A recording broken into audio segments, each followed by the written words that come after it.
want to thank everyone for being here for these two announcements. I am very excited about the work today in the roundtable, really exploring innovative economic ideas, strategies, innovations, and efforts to not only build a clean energy economy, to invest in hydrogen, to be clear that we're ready to lead, and to talk about what partners we're going to need and in what context we need them, and to hear their ideas about working together. So I have two announcements related to the roundtable and the work of the legislature and the work of the federal government in the hydrogen space. One is maybe not as exciting, but I'm excited about it, and I will sign it after we hear from everyone. I'm going to sign an executive order today that really does a couple of things that may seem simple, but are really important and valuable because they set the stage for our priorities and our strategies, and they let the federal government know, the private sector know, our researchers, our institutions of higher education about where we're going to be headed. Most importantly, it's a guide to our policymakers. Here's what it does. It takes the secretaries who are before you, so the Secretary of Indian Affairs, the Secretary of Tax and Rev, the Secretary of the Economic Development, you guys are too long, the Secretary of Energy and Minerals, the Secretary of Environment, and it says that they're going to work in a collective so that every federal dollar, every private dollar, every grant, every innovation, every idea, every strategy, every legislative request gets pulled together and strengthened in a way so that we're leveraging every opportunity. Two, requires them in that context to work together to support the rest of government, right? Because you need everyone. Third, they're required to me in this executive order to make sure that we are coordinating with the legislative branch about what our priorities are. And it says a week before the legislative session in the EO, it's really no later. We want to be working with the interim committees all along with this team of leaders. And lastly, and most importantly, is that tribal collaboration about how we're going to work with our sovereign nations, even though we do that in the context of every single department, and it is a cornerstone of our administration. We want specific work and attention in the clean energy economy and hydrogen space.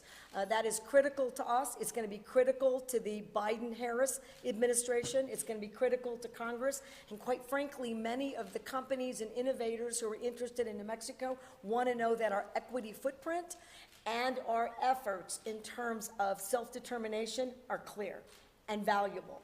And that will be a lead for the country. And lastly, and probably most significantly, you know, New Mexico's doing incredibly well by setting a framework for economic development and employment. It's one of the reasons that we're now fourth in the country in our employment achievements, and we want to keep doing better. We're building. We do that because the Economic Development Department and Secretary Keyes has not only targets and priorities, but our economic sectors, from value-added ag to aerospace. We're really clear about where our investments are. In the clean energy economy space, what is going to be one of our key targets and priorities? Hydrogen. So we're going to add that very clearly. No pressure, Secretary, you better deliver. And she already is.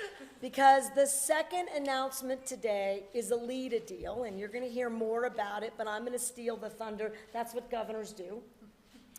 We have a $10 million LEDA investment from the state.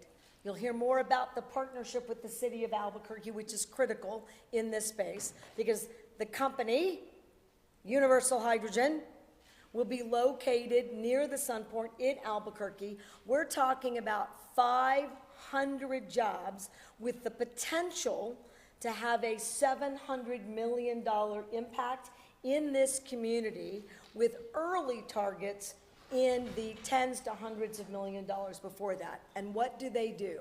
Well, clearly we've been talking about hydrogen in the transportation space. An area that demands attention is in aviation. Where we have a terrible carbon footprint is in the plain jet fuel space.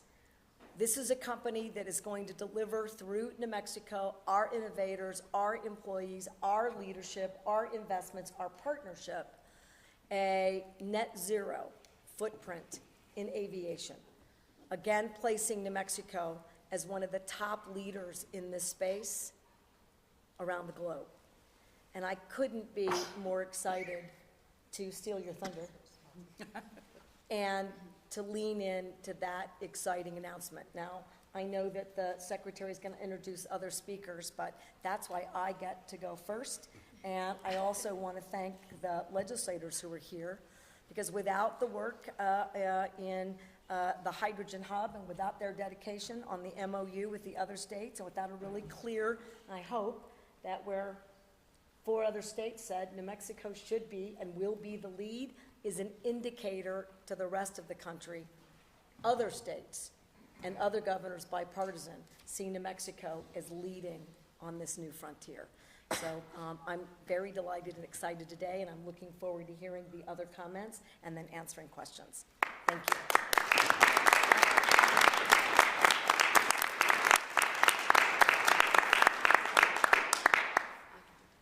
So thank you. As the governor alluded to, we are inviting Universal Hydrogen, and we have John Gordon from the company today to speak a little bit about that. But I am going to go ahead and throw it over to Lawrence RAEL, who is the city's chief operating officer. He is native to New Mexico. He has had a broad range of public service experience, not only in state government, but national government, and also under 3 mayoral administrations. Lawrence's leadership was instrumental in so many projects in this city, including the Sunport, the Convention Center, the Botanical Gardens, the Netflix deal, which is where Lawrence and I got to do our first deal together, and I really consider him a mentor. We work every single day with the city. I want to thank a few people in this room. I want to thank Albuquerque area, to Danielle Casey and to Grant Taylor. They've been fantastic working with us, to Mark Roper and to Max Gruner, who are part of the EDD staff, and also really to Secretary Kinney, who you wouldn't typically think about economic development and the Environment Department working so hand in hand. But we are not only neighbors, but I think we're on the phone 5 times a day together about deals. Because as we said during this roundtable, economic development is now inextricably linked with the environment and how you are going to get companies carbon neutral. So these secretaries that you see up here, you're going to see us a lot together. And that is because the governor brought us together and told us to collaborate, not only amongst ourselves, but with her administration and with the legislature. So I'm going to throw it over to Lawrence and then to John, and then I think I'll ask, since we don't get up multiple times, we'll sign the EO, we'll do pictures all at the same time at the end, if that's okay. Lawrence? Thank you, Madam Secretary and Governor. It's always nice to hang out with you, especially when we have such great announcements like today. Members of the legislature, thank you for being here as well, and our invited guest, John. Welcome to Albuquerque. On behalf of Mayor Keller and the Keller administration, we are excited to be here in hand, as always, with our governor and our state leaders to really begin another epic area of development for New Mexico. So Albuquerque is ready to be the hub for trailblazing global decarbonization efforts. We really are excited about this opportunity. Not only is it a lot of jobs for Albuquerque, but it begins to, again, as the governor said, begin to show that New Mexico is leading in this effort that we all know is very critical, not just for the survival of our communities, quite frankly, for the survival of our world as it relates to climate change. So as the governor said, we have signed a letter of intent with Universal Hydrogen to lease 50 acres of property at the Aviation Center of Excellence. And for those of you who do not know where that is along Gibson Boulevard, right next to the Albuquerque Sunport. One of the most important, if you will, requirements for that particular area of the city is that it's got access to the runways at the Sunport, which really is super important for the company. I will also say to you all that what we have seen over the course of the last 30 or 40 years in New Mexico that has really been a challenge is trying to attract manufacturing jobs to our state. That is why this, for the city of Albuquerque and for the state of New Mexico, this is why this is such an important announcement. Manufacturing jobs are crucial to providing an opportunity for our citizens here in Albuquerque, our citizens across New Mexico, to keep our children here, to create opportunities for them to raise their families and stay in Albuquerque, and really work on really cutting edge alternative fuels that are going to be really super important for us. So with that, John, we want to let you know that, as the governor said, the way this stuff rolls, my friend, it sort of rolls downhill. First the governor tells the secretary tells me, and now I'm telling you, we're going to be working together to make sure that this happens for New Mexico. And so we're excited to welcome you to Albuquerque. Governor, thank you for your leadership as always, and we look forward to continuing to more opportunities. Thank you, Madam Secretary. Wonderful. So John Gordon is one of the co-founders of Universal Hydrogen, and also serves as the General Counsel, Head of Partnerships, and also Government Affairs. He's worked in aviation for over a decade, including for Airbus. Prior to co-founding Universal Hydrogen, he served as Deputy General Counsel of United Technologies, now Raytheon Technologies, and consulted on large-scale wind and solar projects for Berkshire Hathaway Energy. Together with his co-founders, Universal Hydrogen is on a mission to eliminate aviation's impact on climate change. John? Thank you, Governor. Thank you again for taking the time to welcome this distinguished group of innovators, and for the kindness and support you and your team have shown us. We're excited that you share our optimism about a decarbonized future that utilizes safe, clean hydrogen to address hard-to-abate sectors like aviation, heavy trucking, maritime, and rail. We know that with your leadership, Universal Hydrogen can provide New Mexico with jobs, investment, and help become a future central player in a global hydrogen economy. We are especially interested in exploring opportunities with New Mexico's nations, tribes, and pueblos interested in clean hydrogen production. The possibilities are endless, and we want to ensure that as many workers and communities as possible can benefit from this energy transition. From a business standpoint, Universal Hydrogen is seeking to do something that was considered impossible just a few years ago, a zero-emission aviation sector. And we plan to do it soon, with test flights later this year and commercial flights as early as 2025. We are starting with regional turboprops. These humble aircraft will be a catalyst for green hydrogen production here in New Mexico and across the globe. They are among the first major use cases of green hydrogen and will inspire others and help us finally reduce our dependence on fossil fuels, the importance of which has become even more pressing in the last few weeks with hostilities in Ukraine, the birthplace of my co-founder, Paul Ermengarde, and our hopes and prayers remain with the Ukrainian people today.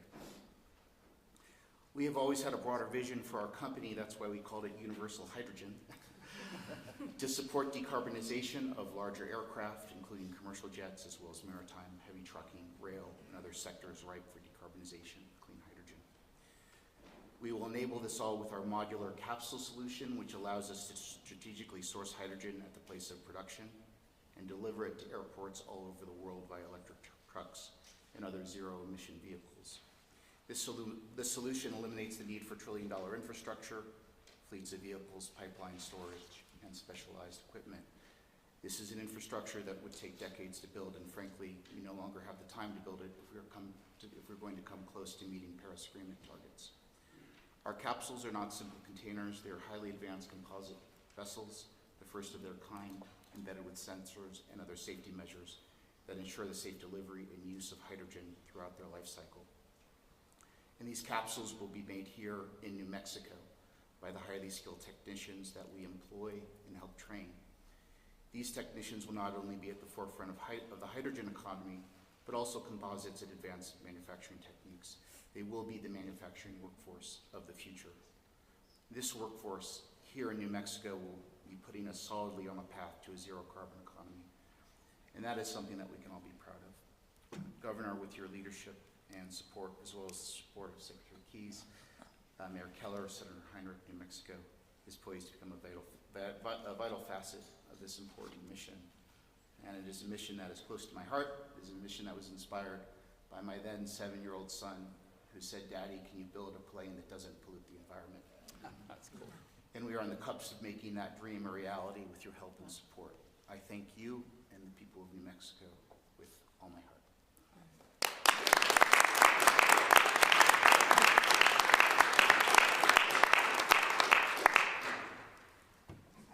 Maddie, do you want to open it up to questions? Do you want to do the EO first? How do you want to roll it? I think we'd love to have some of the legislators that were so supportive during the session. If they'd like to say a few words, we'll go to them. Majority Leader, Chairwoman. Oh, all righty. Well, certainly it's a special privilege for me to be here today, and incredibly encouraging to see the, particularly the private sector participation in our roundtable today. I'd like to thank the governor for organizing this and making sure that we don't lose the vision, that we're still on board with moving hydrogen as a major economic driver in this state, which certainly it is. And I want to congratulate the city of Albuquerque and the new company that's coming here. Darn it, Lawrence. You know, Lawrence and I have been in competition for many years. But it's wonderful. It's great for the state of New Mexico. We didn't get the legislation that we wanted, but we got the framework. We got the framework, and we got the discussion, and we got the focus. So I want to let the governor know, from my vantage point, it was really good to hear that New Mexico is asked to lead the 4-state initiative. That's a big deal. That's a big deal to think that the framework that the administration and the legislature was able to put together is what everybody else wants to follow. So with that being said, I want to thank you for a few minutes here to make a couple comments, but I'm certainly proud to be here today. It was a steep learning curve for me, Governor. When you asked me to help you with hydrogen, I said, we'll do it as long as we've got that economic development component to it. And again, I want to thank you, and I want to congratulate the city of Albuquerque and the state of New Mexico for a job well done. Thank you. Majority Leader. Thank you, Governor, and I'll echo the Chairwoman's points. You know, this was a steep learning curve, I think, for a lot of us during this third day session. You know, the fact is we are in the middle of a transition toward clean energy, and I believe that hydrogen is an important part of that transition. I'm glad and I'm excited and I'm grateful that our state will be a leader in the nation. And as you mentioned earlier, Governor, we're doing this through a lens of equity, economic development, to ensure that every single community across the state of New Mexico can benefit from this. So thank you. We appreciate your leadership. Thank you. Representative Small. Thank you. Thank you, Madam Governor. The allergies have kind of gotten to me a little bit. But this moment, Madam Governor, thanks to your leadership, is immense. We're seeing a product that's going to be made in New Mexico, made by New Mexicans.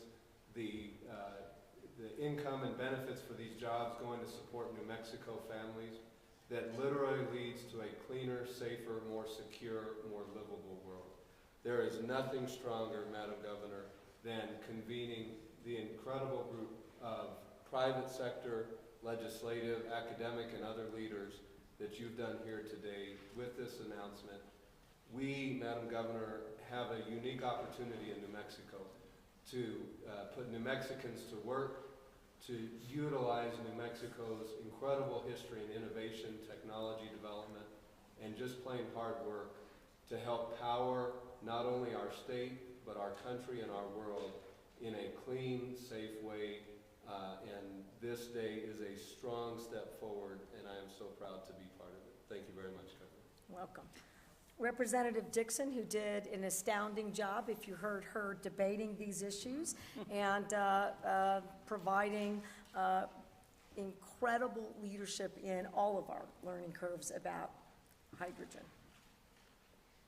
Thank you, Governor, and thank you very much for organizing this discussion today. It was very informative and wonderful to have an opportunity to hear from so many different industries and private companies that are a part of hydrogen. Without repeating what has already been said, What I'd like to say is that I am excited for New Mexico to be such a leader in the effort to get to net zero by 2050 with global greenhouse gas emissions. And hydrogen is part of that solution. And we have such an opportunity to lead with the infrastructure that we have, the capital, you know, all of the wonderful things about New Mexico that are already here. And we can really take that and we can help the entire globe. So thank you very much. I'm really excited about universal hydrogen. That's a great industry that we need to start decarbonizing. So thank you. Terrific. Senator Gonzalez. Thank you, Governor, and also to our new partners, and also to our media that is here today. Governor, we had a very productive meeting this afternoon, and one of the points is that New Mexico has taken the necessary steps to really have a very clear vision and mission, you know, about where we're going with this as leaders in hydrogen. The other part that I like to bring is that we want to make sure that we get this information to all parts of the state, to where everyone can feel empowered, you know, with the same information, and everyone, so that we can have a win-win situation with everyone participating with this big success. The other part is that we need to take advantage, you know, of a strong research between Los Alamos Labs, Sandia, New Mexico Tech, to stay in the forefront leading this component. So, Governor, we have had a very successful afternoon, and this is only the beginning, but having that clear vision and mission is so important to our state that we stay focused and we really work hard towards this. Thank you. How about if I sign the executive order? There you go. All right. I'm going to ask some of our partners area if you would come up, if the Albuquerque Sunport team could come up, if some of the legislators and secretaries could come in a little bit behind the governor. She can sign this. We can get some great pictures. Yeah, and any roundtable participants, please, you're welcome to come up here with us. It's been a fantastic afternoon. Wonderful. Stand right there. Absolutely not. Perfect. Lawrence Rael's trying to take my dad's pen. We're used to dealing with those. I'll swap you for a real cheap one. Nice to see you. Okay, good. All right, I Yay. can see it. Are we ready? Hold on, not yet. All right, all right. I'll swap you for a cheap Rob Black from the chamber. Yay, yay, yay. one. That's It was my dad's favorite to That's me, awesome. right before he died. So Lawrence Rael doesn't know about my pen. I do not need my ear. Does everybody remember about my dad's pen? When you become governor and you're signing important pieces of legislation or important decision-making documents, use this pen that was given to me by someone whose life I had the opportunity to change. You use that pen to change the lives of as many New Mexicans as you can. And so, Dad, here's another one. Signed this 10th day of March, 2022, hydrogen executive order making sure that New Mexico continues to lead the world. Signed this day, Michelle Lujan Grisham, a very grateful governor, state of New Mexico. Congratulations.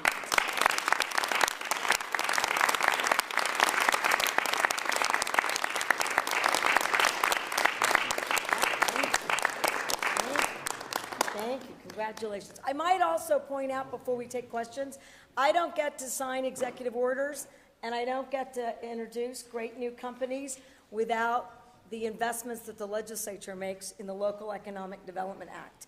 And they have robustly increased those investments for just these kinds of purposes every single year since I've been governor. So thank you very much, Madam Chairwoman. Nice job. Yep. Now, I know that John is going to be available for some interviews after this if any of the press wants to interview Universal Hydrogen. I know, Governor, you have a next appointment, but Mr. Lawrence Rael will also be available. What's it? You want to take it, Nora? Yeah. Thank you guys. We have a couple minutes, but I want to take a couple questions. Kevin, go right ahead. Regarding the executive order, governors,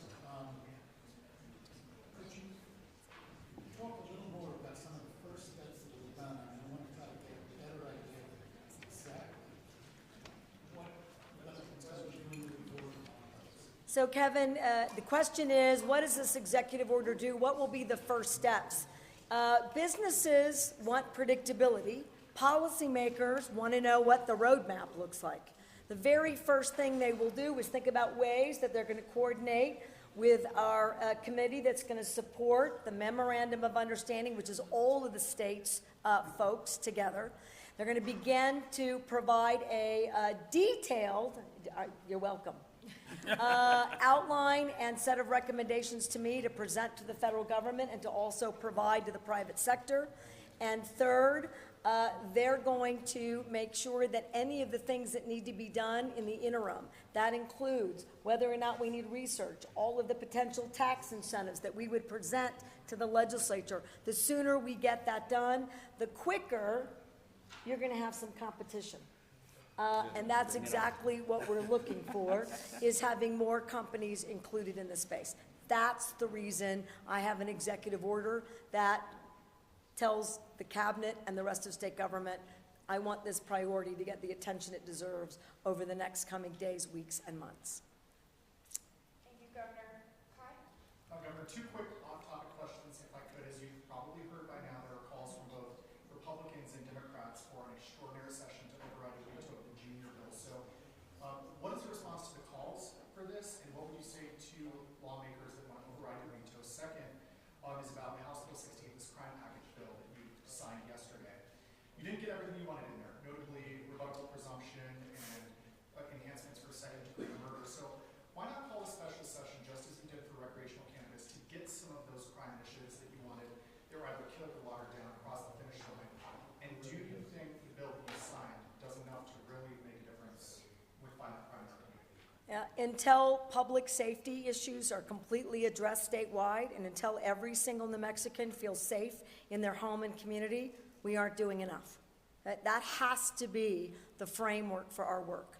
The difference between the cannabis special session, and we've got, legislators here, and a crime special session, is we ran out of time on cannabis and we had large agreement, right, about where we are and what we needed. Here, to your point, we don't have agreement on what we need to do about pretrial detention and bail reform. And while I have a different opinion about that and think that it is a really critical tool, and in fact, we just had, right, a repeat offender who caused the death of a police officer and a firefighter. And that is not an isolated incident. So, but if I don't have the support, because I haven't made the case or the public hasn't made the case, then it's really an unfair exercise for the legislature. They always give me an opportunity to continue to make my case in any number of other ways, including every interim committee. And I certainly said to them, and I can say it right here in front of my distinguished colleagues, I'll keep doing that. And I think that they expect me to do that. I'm a pretty fierce advocate. And so we're going to keep doing that. And I made a commitment to New Mexicans. I think there are other vehicles to do more in that space, and we'll keep using our crime task force. But I will tell you that House Bill 68 is an important set of tools and funding vehicles to put more officers on the streets, to create better training and recruitment, and to make sure that we have stiffer penalties for the harshest of crimes that are being committed in the state. And the GPS monitoring, I do think, is going to have an impact. For me, again, not enough, but all of those things taken into context, it's an effective effort out of a 30-day session to deal with public safety. Can I ask you, Governor, about the junior bill veto? Yep. As you know, you recently explained your rationale for vetoing that, because you know the capital outlay bill requires, connections to legislative sponsors. Junior bill does not. How did transparency factor into your decision to veto that? And I, with all due respect to my colleagues, and I appreciate that, there's been reporting that I've had like the least amount of vetoes of I think any other governor. I really work hard to get to yes, and that's been my commitment as governor to the citizens of New Mexico, that if you get it through the legislature, you got bipartisan support, you ought to work to get to yes. I want recurring programs to be built, delivered, and I want the stayability power of that for the state. They belong in the budget bill. It also creates better vehicles for state government to execute that work in a productive way. To both of your points, I don't know what the background is for any of those appropriations. I don't know what the intent is, whether it really is recurring or not recurring. If it's one, it's very hard to really have a sense about that because I don't know. And lastly, most of the things, in my opinion, and there's a different set of opinions in House Bill 2 Junior, are covered. In House Bill 2, in the reauth, in the capital bill, in separate appropriations bills, or in current recurring appropriations that the department's already working on. I'll give you another one, or if we vetoed anywhere any water or water infrastructure, it's because we're going to get federal money for that. That means more money for the other priorities when the legislature comes back into session. So I think it's okay to have disagreements about these issues, but that's the rationale. And I don't think it hurts to be more transparent about all of our appropriations, certainly. I have a question on the job front. Yep. The jobs that this will create, they sound like highly skilled manufacturing jobs. Who are these jobs for? And does New Mexico have the workforce here to cover those grounds?